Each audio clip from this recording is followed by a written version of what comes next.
Hello everybody. Today I'm going to read The Wolves in the Walls by Neil Gaiman.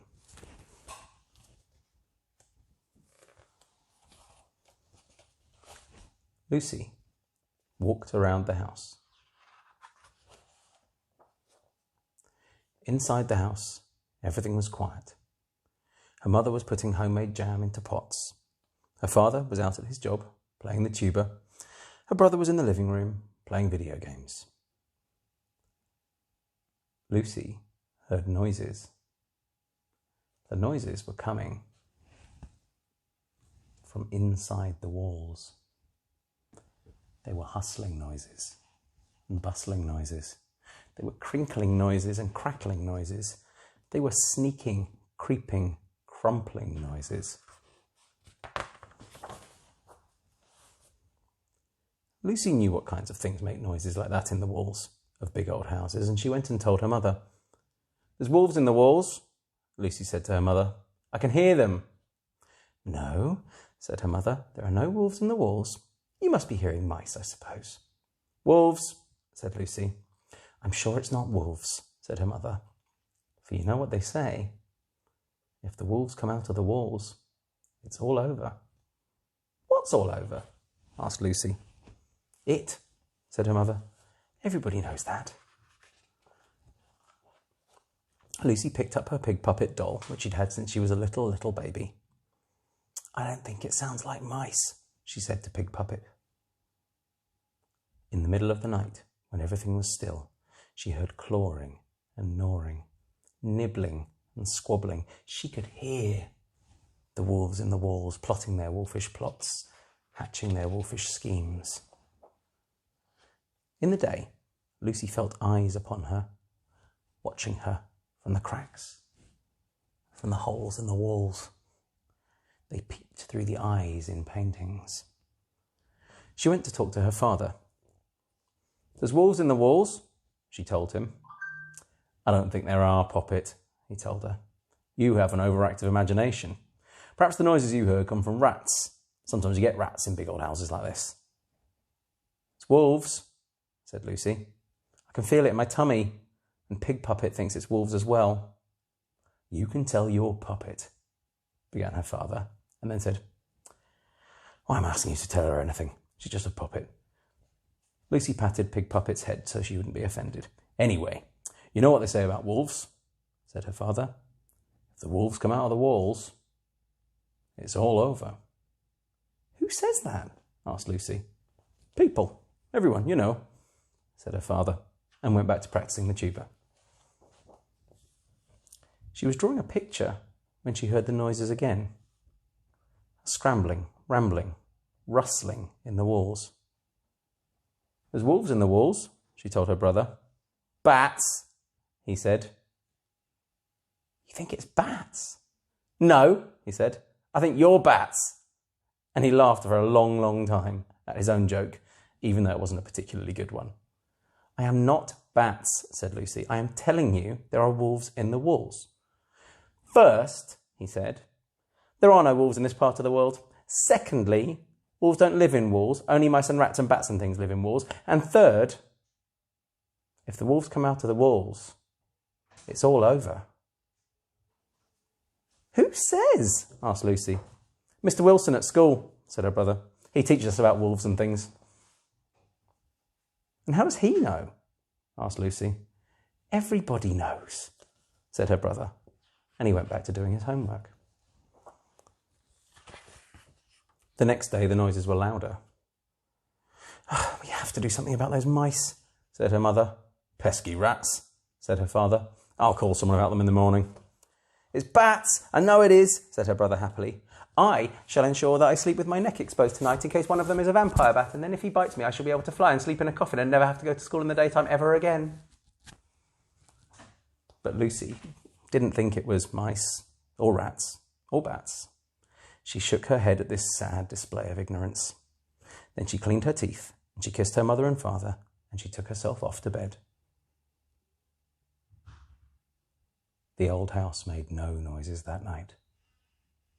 "I don't like it," she told Pig Puppet. "It's too quiet." But soon enough, she closed her eyes and she was fast asleep. But in the middle of the night, there was a howling and a yowling and a bumping and a thumping, and the wolves came out of the walls. "Oh no!" shouted Lucy's mother. "The wolves are coming out of the walls!" shouted Lucy's father, picking her up and running down the stairs with her and his best tuba in his arms. "It's all over!" shouted her brother as he fled down the stairs beside them. The family went out the back door and into the garden. They huddled at the bottom of the garden that night. The lights were on in every room of their house. Back at the house, they knew the wolves were watching their television and eating the food from the family's pantry and dancing wolfish dances up the stairs and down again. "We should go and live in the Arctic Circle," said Lucy's father, "where the houses are made with walls of ice and snow and there's nothing but polar bears and seals for hundreds of miles. When the wolves come out of the walls, nothing else you can do." "Humph," said Lucy. "We must go and live in the Sahara Desert," said her mother, "where the walls are coloured tent silks that flap in the hot wind, and there's nothing but camels and desert foxes for thousands of miles." "Bleh," said Lucy.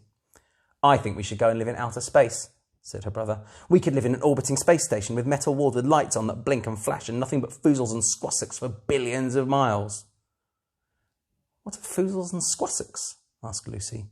"Outer space things," he told her. "They have lots of legs, apart from the squassocks that don't have any legs at all, but they're friendly enough." "I don't want to live anywhere that isn't my house," said Lucy. "And I've left Pig Puppet behind." "We'll get you a new one wherever we go," said her mother. "Now, let's try to get to sleep." It was chilly at the bottom of the garden, and Lucy missed her Pig Puppet. "She'll be all alone in the house with the wolves," she thought. "They could do dreadful things to her." So Lucy crept back up the garden, quieter than any mouse, and she slipped up the back steps and through the back door and into the house. Lucy was standing there in the little hall at the back of the house when she heard some wolves coming down the stairs. They'd been eating jam and toast in front of the TV, and they were coming back for more. Where could she go? What could she do? Then, quick as the flick of the wing of a bat, Lucy slipped into the walls. She crept through the house on the inside, through the downstairs, up the middle, and into the wall of her bedroom. There was a huge wolf, fat as anything, asleep on her bed. He was wearing her socks, 2 on his back paws, 1 on his ear, and 1 on the tip of his tail. And he was snoring very loudly.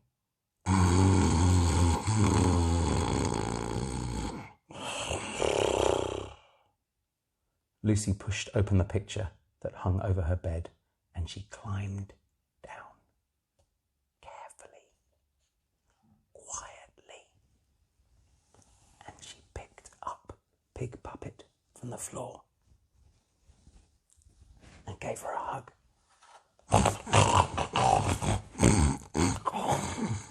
Snored the wolf, fast asleep. Quiet as a shadow, Lucy climbed up to the top of her old doll's house, and from there onto the top of a chest of drawers, and from there onto the mantelpiece, and behind the picture, and back into the walls. It's kind of nice in the walls, she thought. I was worried about you, she told Pig Puppet, and squeezed her very tightly. Through the walls crept Lucy, and back into the garden. Where have you been? Her family asked her. I had to go and get Pig Puppet, she told them. I told you I would have bought you a new one, said her mother. One that was pink and new and not going grey. That was why I went to get back my Pig Puppet, said Lucy. And she went back to sleep, cuddling her pig. The next morning, Lucy's mother went to work, and Lucy's brother went to school, and Lucy and her father sat at the bottom of the garden. He practiced his tuba and read travel brochures. We could go and live on a desert island, her father told them all that evening over a dinner of hamburgers and French fries and little apple pies with astonishingly hot middles, which Lucy's mother had brought for them when she got back from work. We could live in a grass hut with grass walls on an island in the middle of the sea with nothing but goats on the island and nothing but fish in the sea. We could live in a hot air balloon, said her mother. We could live in a tree house at the top of a very tall tree, said her brother. Or we could go back and live in our house again, said Lucy. What? Said her father. What? Said her mother. What? Said her brother. What? Said the Queen of Melanesia, who dropped by to help with the gardening. Well, said Lucy, there's a lot of space in the walls, and at least it isn't cold there. But what about the wolves? Asked her father. They're in the house, said Lucy, not the walls. Lucy's mother and father and brother grumbled and frowned. Still, none of them wanted to spend another night sleeping at the bottom of the garden. They tried sleeping in the shed, but it smelled too much of lawn mowers and the fertiliser used for the rhubarb. So they crept up the back steps, through the back door, into the back hall, and into the walls. We must be very quiet, said Lucy. But the wolves were making such a noise that no one would have heard them anyway. The family crept through the walls of the house, peeking out through the eye holes of paintings and through the cracks in things. There were wolves watching television and eating popcorn. They'd turn the television up as loud as it would go, and they'd spill popcorn all over the floor where it stuck to the unfinished slices of jam and toast. There were wolves dashing up the stairs. There were wolves sliding down the banisters. Some of the wolves had put on the family's nicest clothes, and they'd made big holes in the back for their tails. The family went to sleep inside the walls. In the middle of the night, something woke them up. The wolves were having a party. They were singing and dancing and telling jokes. One of the wolves was playing her brother's video game, and he was beating all the high scores. Two of the youngest of the pack of wolves had gotten into the pots of Lucy's mother's homemade jam and were eating it straight from the pot and smearing it all down the walls. And the biggest, fattest wolf of all was playing an old wolf melody on Lucy's father's second-best tuba. My jam! My walls! Said Lucy's mother. My video game high scores! Said Lucy's brother. My second-best tuba! Said Lucy's father. Right, I've had enough, said Lucy. There wasn't much in the space between the walls, just an old broken chair. Lucy picked up a chair leg. You know, I've had about just as much as I can take at these wolves too, said her father, said her mother, said her brother, and each of them picked up a broken chair leg. Ready? Said her mother. Ready, said everybody else. And... Ah! Howled the wolves. The people have come out of the walls! And when the people have come out of the walls, shouted the biggest, fattest wolf, flinging aside the tuba, it's all over! Round and round they ran, gathering up their most treasured possessions. Flee! They shouted. Flee! Flee! Flee! For once the people come out of the walls, it's all over! And down the stairs went the wolves, scurrying and hurrying and tumbling over each other in their hurry to get out of their house and get away. Oh, whose idea was this anyway? Moaned one of the wolves. And the wolves ran, and they ran, and they ran, and they ran, and they didn't stop running until they got somewhere where there would never be any people in the walls who would come out in the middle of the night whooping and singing people songs and brandishing chair legs.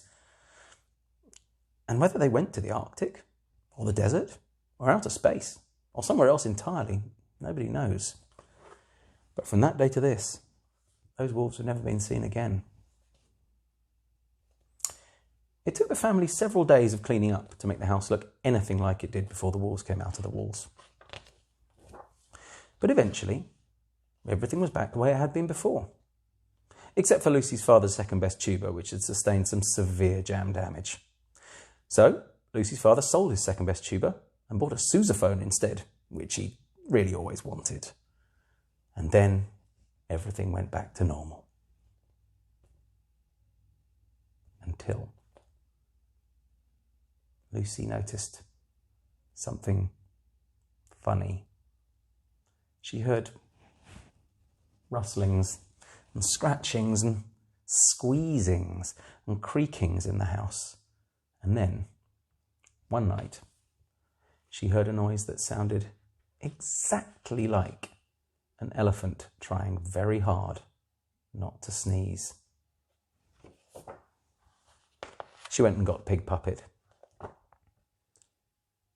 you think I should tell the rest of them," she said, "that we've got elephants living in the walls?"